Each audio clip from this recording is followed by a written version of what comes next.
Well, we met because you and your wife Dolores were on the way to a pool tournament in Decatur. Yes, we were. Yes, we and got into a terrible wreck. Yes, we did.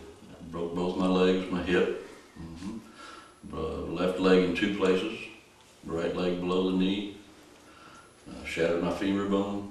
It's got a pin in it the rest of my life.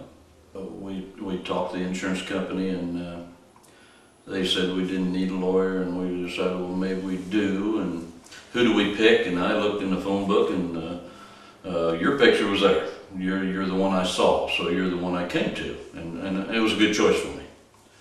Do you feel it was a good decision to get a lawyer involved? Yeah, I do. Yeah, I do, because some of the stuff I probably would have got without a lawyer, but some of it definitely wouldn't have happened without a lawyer.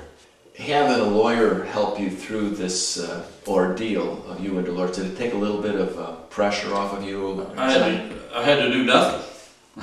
I had to do nothing other than go to your office, and you know, you guided me all the way.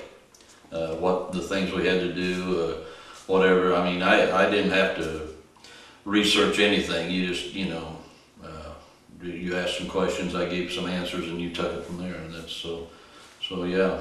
Well, now you've had an experience with a terrible injury, and you've gone through the legal process and had a lawyer work with you. And so what would you tell the folks who might be watching your interview about what they should demand of a lawyer, what they should expect, what you want a lawyer to do? Well, I guess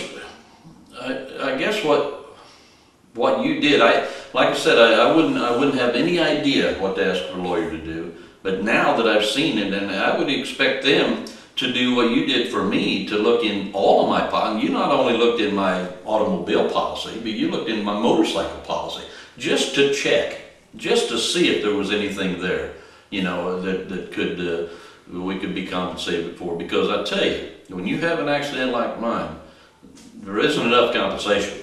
Because now in the future, I'm going to have, I know I'm going to have medical bills like you won't believe, that a lot of the insurance won't pay for. So anything that I got, I better have, you know, to take care of that. So I would expect the lawyer to just dig into everything, and not just be passive about what, you know, okay, the insurance said they'll give me this and I'll take that, and I'll take my 30–40% or whatever, and we'll be happy, because that wasn't the way you dealt. And that's what I would expect of anybody. One of the biggest complaints that people have about lawyers is that the lawyers don't keep them informed or communicate. What was your experience? I was informed. I was informed constantly. I mean, I knew where we was at all times, and if I didn't know and I wanted to know something, I'd call your office, and I'd know within the day. You know, or you might say, well, let me check on that and I'll get back with you, and I always received a phone call. So. Right. Well, I wanted to say to you, Mr. Strack, and your wife Dolores, that it was just an absolute privilege to serve as your lawyer. Thanks for talking with us today, and maybe helping some folks who are going to be watching this interview as they begin their legal journey. Well, I appreciate that, and I might say one other comment, that as you as a lawyer, I really appreciate the fact that you haven't forgot me as an individual. I still get mail from you 3.5 years later on cases that you might think I might be interested in. I really appreciate that. It isn't the fact that you said you got your money and quit. You're very welcome. Thank you. Thank you. Thank you.